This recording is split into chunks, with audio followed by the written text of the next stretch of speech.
अस्सलामु अलैकुम वरहमतुल्लाहि वबरकातुहू। जाना पहचाना बड़ा मारूफ पौधा बेर का पौधा जो अपने फल की वजह से बहुत ज़्यादा मशहूर और मारूफ है। इसके कच्चे फल मैदा की इस्लाह करते हैं और मोशन लग जाएं, दस्त लग जाएं, उसके लिए मुफीद साबित होते हैं। 1 से 2 दाने नमक लगाकर सुबह खाने चाहिए।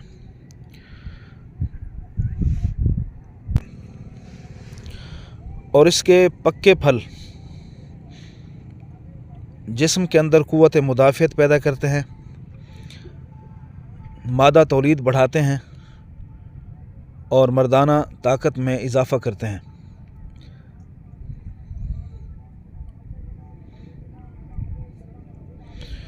देसी बेर खाना चाहिए। वैसे तो आजकल बहुत ज़्यादा बेर मौजूद हैं, रसदार बेर, देसी बेर अगर मिल जाए तो क्या ही कहने। इन्हें इस्तेमाल करें और फ़ायदा उठाएं और दुआओं में याद रखें। वीडियो ज़्यादा से ज़्यादा शेयर करें और हमारे पेज को लाइक करें। यूट्यूब चैनल उसे भी सब्सक्राइब करें। हिकमत के भी टीवी के नाम से हमारा चैनल सब्सक्राइब भी करें और हमारी वीडियो को शेयर करें। जज़ाकुमुल्लाह खैरा।